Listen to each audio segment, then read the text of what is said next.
Dinosaur Office! Happy New Year! My New Year's resolution is to clean the garage. There's too much clutter. Hey, Craig, you gonna stay up to see the meteor drop for once? Yeah! Lay off, Todd. I'm not missing the end of the Triassic period. I'm gonna stay up later than any of you bozos. You're on! Ready, set, go! See, Craig, the key to staying awake is eating coffee and drinking candy. Coffee, candy, candy, coffee. Woo! Aren't you worried about crashing? Craig, do you want some of my sinus medication? I'm concerned for you. Wait, did you take this? It's drowsy. Oh, no! Looks like it's just you and me, Todd. What's your strategy? I'm reading a Clive Cussler-Saurus novel. It's an action-packed thrill ride from start to finish. And done. Oh, uh-oh. And it looks like the meteor is almost here. 3, 2, 1. Happy New Year! I did it! Craig! Craig! Oh no! Did I sleep through New Year's? It's Monday morning. You slept through the entire holiday weekend. Ugh, I don't even feel rested. So even since the age of the dinosaurs, New Year's Eve parties have pretty much looked the same, I guess.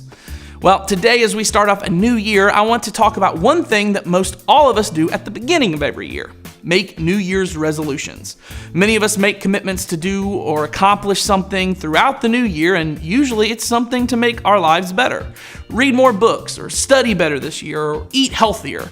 But do you know what's been true about New Year's resolutions, probably since people started doing them? Almost none of us keep them. We usually can't make it a full year and actually stick to our commitments. And the reason I think that is because if something is good for us, we drift away from it. Meaning it's natural and easier for us to eat junk food than eat healthy food. It's easier to start a bad habit than a good one. It's easier to veg out on the couch rather than study for a test. And unfortunately, the same thing can be said for our relationship with God.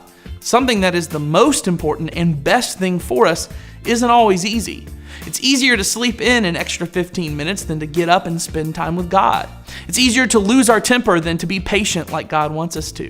When it comes to things that are good for us, including our relationship with God, it always takes work, and it often feels difficult. So what's the solution to this? Do we just give up like we do with our New Year's resolutions?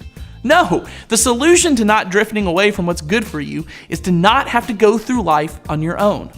On your own, it's easy to drift away from things that are good for you. It's easy to be lazy and not put work into things that matter. But when you have other people helping you to do the things that matter in your life, it actually becomes easier to do them. When there are people in your life who notice when you're slipping behind in your grades, it's easier to keep them up. When you have people in your life who notice when you're not at church or when you keep losing your temper with your mom over and over again, it's easier to do the right thing. So around our church, we really believe that one of the best things for every follower of Jesus to do is to get in a group like you're in now, so that you can build these kinds of relationships. The kind of relationships that will hold you accountable to doing the right thing. The kind of relationships that will help you to be the kind of follower of Jesus that you need to be.